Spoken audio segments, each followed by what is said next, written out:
ఎప్పుడైనా మీరు చింత చిగురు, వేపాకులు అంటే ఎండాకాలంలో అప్పుడు వేపాకులు బాగా పండుతుంటాయి, కాయలు, వేపకాయలు, వాటితో మనం సహజంగా చిన్నప్పుడు మేము ఏం చేసేవాళ్ళం అంటే బాగా ఆ చింత చిగురు కోసుకొచ్చేవాళ్ళం, వేపకాయలు తీసుకొచ్చి మొత్తం కలిపేవాళ్ళం, గజగజు బెల్లం, గుజాటి బెల్లం, గుజుగుజు బెల్లం, గుజాటి బెల్లం అని దంచి మరి దాన్ని తీగ గొప్పగా తినేవాళ్ళం.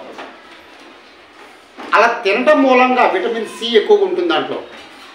దానివల్ల మనకి చాలా రకాలైన ఆరోగ్యానికి సంబంధించిన ఉపయోగాలు చాలా ఉన్నాయి. మనకి ఎప్పుడైనా సహజ సిద్ధంగా దొరికే వాటిని ఎప్పుడు వదలకూడదు. అవి ఆరోగ్యాన్ని ఎంతో కాపాడుతూ వస్తుంది మనకి. అలా కాకుండా ఎక్కడ పడితే ఏదైనా జంక్ ఫుడ్లు, రకరకాల కురికిరోలు, ఈ పిచ్చి పిచ్చి అన్నీ తిన్నారనుకోండి, ఆరోగ్యం సగం చెడిపోద్ది. దాంతో ఇప్పుడు చిన్నపిల్లలు కూడా గ్యాస్ ఫామ్ వస్తుందంట, బాగా గ్యాస్ ఫామ్ అవుతుందని ఇబ్బంది పడుతున్నారు. ఇవన్నీ ఇలాంటి తినకూడదు. ఎక్కడ పడితే అక్కడ దొరికిన చెత్త చెదరం తినకూడదు. మనకు సహజ సిద్ధంగా దొరికే పండ్లు ఉంటాయి, అడవుల్లో దొరుకుతాయి చాలా పండ్లు. మనకు సహజంగా అడవి దగ్గరలో ఉన్నాంగా, మన పేరెంట్స్ అడవికి వెళ్తుంటారుగా, అడవిలో జాన పండ్లు దొరుకుతాయి, తర్వాత కల్లేకాయలు దొరుకుతాయి, తర్వాత దేవదారి పండ్లు దొరుకుతాయి. ఇవన్నీ మనకు సహజ సిద్ధంగా దొరికే పండ్లు అన్నమాట. అసలు ఎటువంటి మందులు వాడని పండ్లవి. అవి ప్రకృతిలో సహజ సిద్ధంగా పండుతుంటాయి కాబట్టి అవి సీజన్ఫుల్గా వస్తూ ఉంటాయి. ఆ కాయలు కూడా, ఆ పండ్లు కూడా సీజన్లో దొరుకుతూ ఉంటాయి. వాటిని మనం తినటం మూలంగా చాలా ఆరోగ్యం బాగా ఉంటుంది. అలాంటి వాటికి ప్రయత్నించాలి. కానీ అలా కాకుండా మా నాన్న 5 రూపాయలు ఇచ్చాడు, మా అమ్మ 5 రూపాయలు ఇచ్చింది అని పోయి ఆ చెత్త చెదరం కొనుక్కున్నారనుకోండి, దానివల్ల ఆరోగ్యం పాడైపోతూ ఉంటుంది. అలా ఇప్పుడు తినవద్దమ్మా. ఎక్కువగా ఫ్రూట్స్ తినడానికి ఇష్టపడండి. ఆ ఫ్రూట్స్ తినడం మూలంగా మనకు చాలా రకమైన బాగా శక్తి వస్తుంది, బాగా బలం వస్తుంది. అలా కాకుండా ఈ పనికి మాలని 5 రూపాయలు 2 రూపాయలు దొరికే ఎన్ని ఆరోగ్యాన్ని చెడగొట్టడానికి ప్రయత్నిస్తాయి, కానీ బాగుపెట్టడానికి ఎక్కడా ప్రయత్నించాలి. ఇవాళ మనం ఆరోగ్యంగా ఉంటేనే రేపు ఏదైనా సాధించగలం. ఇవాళ ఆరోగ్యాన్ని కోల్పోతే రేపు ఏమీ సాధించలేము.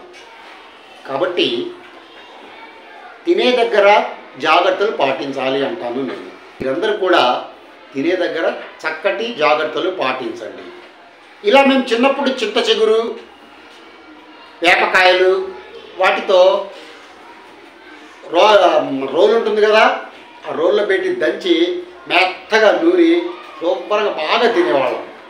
దానికి సంబంధించిన ఒక చిన్న పాట ఒకటి ఉంది. ఈ పాటను మద్దిరాల శ్రీనివాసరావు గారు రాశారు. మరి ఆ పాట ఎలా ఉంటుందో ఒక్కసారి నేను పాడి వినిపిస్తాను, మీరందరూ కూడా చక్కగా వినండి. చింత చెట్టు ఎక్కి మేము చింత చిగురు కోసాము, చింత చెట్టు ఎక్కి మేము చింత చిగురు కోసాము, చిన్న రాయి తోటి చిగురునంత మేము దంచాము, చిన్న రాయి తోటి చిగురునంత మేము దంచాము, వేప చెట్టు ఎక్కి మేము వేప పండ్లు కోసాము, వేప తొక్క నొక్కి మేము విత్తనాలు దించాము, చింత చెట్టు ఎక్కి మేము చింత చిగురు కోసాము, చిన్న రాయి తోటి చిగురునంత మేము దంచాము, చిగురు విత్తనాలు కలిపి చిన్న కొప్ప చేశాము, చిగురు విత్తనాలు కలిపి చిన్న కుప్ప చేశాము, చిగురు కుప్ప పైన మేము మా చేతులు పేర్చాము, చిగురు విత్తనాలు కలిపి చిన్న కుప్ప చేశాము, చిగురు కుప్ప పైన మేము మా చేతులు పేర్చాము, చేతులపై గుద్దుకుంటూ చింత బజ్జి చేశాము, చేతులపై గుద్దుకుంటూ చింత బజ్జి చేశాము, చిన్నారులంతా మేము పంచుకొని తినేశాము, చిన్నారులంతా మేం పంచుకొని తినేసాం.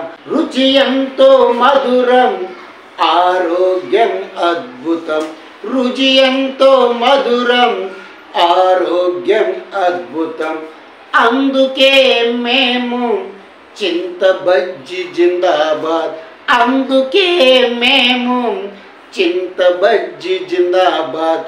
చింత చెట్టు ఎక్కి మేము చిగురు కోసి తెచ్చాము.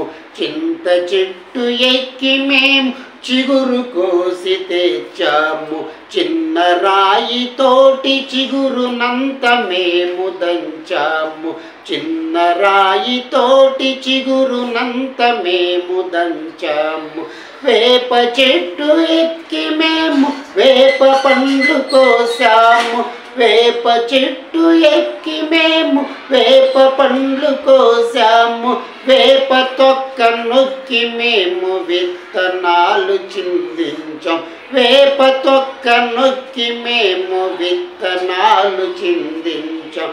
చింత చెట్టు ఎక్కి మేము చిగురునంత కోసాము. చిన్న రాయి తోటి చిగురునంత దంచాము. ఇది మా చిన్నప్పటి జ్ఞాపకాలు అన్నమాట. నిజంగానే అలా చేసేవాళ్ళం మేము. మరి ఈ కాలంలో అసలు మీరైతే ఈ కాలంలో ఆ చింత చెట్టు లేదు, ఆ చింతకాయలు లేవు, ఆ వేపకాయలు లేవు, ఏమీ లేవు. 10 రూపాయలు తీసుకున్నామా, పోయామా, ఆ పనికి మళ్ళీ వస్తువులు తిన్నామా, ఆరోగ్యాన్ని పాడు చేసుకున్నామా. ఇది మరి ఇలా కాకుండా మనకు అవన్నీ చాలా పోషకాలతో కూడిన సహజ సిద్ధమైన ప్రకృతి వనాలు, ప్రకృతి ఫలాలు. వాటిని మనం చాలా చక్కగా ఆస్వాదించి మరి రుచికరంగా తింటే ఎంతో ఆరోగ్యంగా ఉంటాం. పండ్లు గట్టి పడుతుంటాయి, ఎనర్జీ వస్తుంది, మా బాడీలో నీరసం రాదు. ఇలాంటి చాలా ఉపయోగాలు ఉన్నాయి. మన ప్రకృతిలో ఒక్కసారి అడుగు పెట్టామంటే చాలా ఉంటాయి అన్నమాట. మరి ఇవన్నీ మీరు ఈసారి మీకు అందుబాటులో వచ్చినప్పుడు సహజసిద్ధంగా మనకి చిగురు కూడా ఎండాకాలం చిగురు అంటే ఆ చెట్లన్నీ చిగురుస్తుంటాయి కదా, ఆ టైంలో చిగురు వస్తుంటుంది. ఆ తర్వాత అదే టైంలో మన వేప పండ్లు కూడా వస్తుంటాయి. కాబట్టి ఈసారి ఆ కాంబినేషన్ని మీరు కలుపుకొని దంచుకొని తినండి. ఆ తర్వాత మీరు మర్చిపోరు, జీవితంలో ఎప్పుడు మళ్ళీ మర్చిపోరు. కాబట్టి చక్కగా తినడానికి ప్రయత్నించాలి. ఓకేనా మరి? రైట్.